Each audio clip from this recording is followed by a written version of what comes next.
మెదక్ జిల్లా చేగుంట మండల కేంద్రంలోని వడియారం రైల్వే స్టేషన్లో గుర్తు తెలియని 15 నెలల బాబు లభ్యం. రైల్వే ఎస్ఐ తావు నాయక్ ఫిర్యాదుతో బాలల సంరక్షణ జిల్లా అధికారులు అశోక్, మంజుల, రమేష్లకు అప్పగించిన రైల్వే పోలీసులు.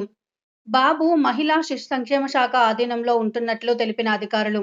బాబుని ఎవరైనా గుర్తిస్తే మెదక్ జిల్లా కేంద్రంలోని మహిళా శిశు సంక్షేమ శాఖ కార్యాలయంలో సంప్రదించాలని సూచించిన అధికారులు. నేను గత 8 సంవత్సరాల నుంచి కామారెడ్డి రైల్వే స్టేషన్లో టీఆర్పీఎస్ఐగా పనిచేస్తున్నాను.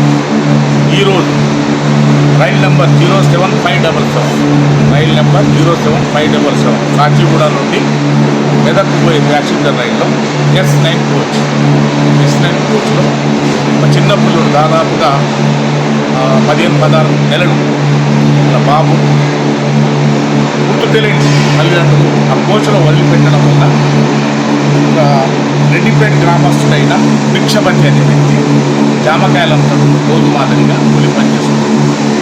జామకాయలు బిజినెస్ చేసుకొని వస్తాం. బొల్లారంలో జామకాయలంతా తిరిగి మళ్ళీ వడియారం రైల్వే స్టేషన్లో దిగి ఆయన లిస్ట్ పోతాం. అతను వచ్చేసి మన స్టేషన్ మాస్టర్ గారికి ఇంటిమేషన్ ఇస్తాడు. వడియారం రైల్వే స్టేషన్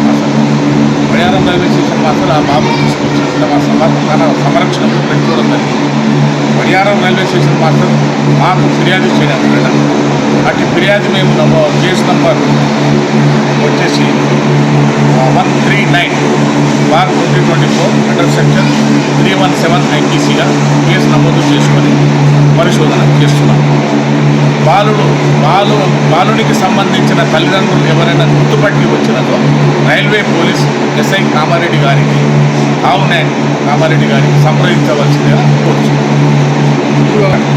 బాల సంరక్షణ కలెక్టర్ ఆఫీస్ మెదక్ వాళ్ళకి అప్పచెప్తున్నాను. వాళ్ళ సంరక్షణలో బాబు ఉంటాడు. మాకు ఎవరైనా సంప్రదించినందుకు వాళ్ళని మేము అక్కడికి తీసుకెళ్ళి వాళ్ళ బాబు వాళ్ళకి ఇప్పించే బాధ్యత మాది.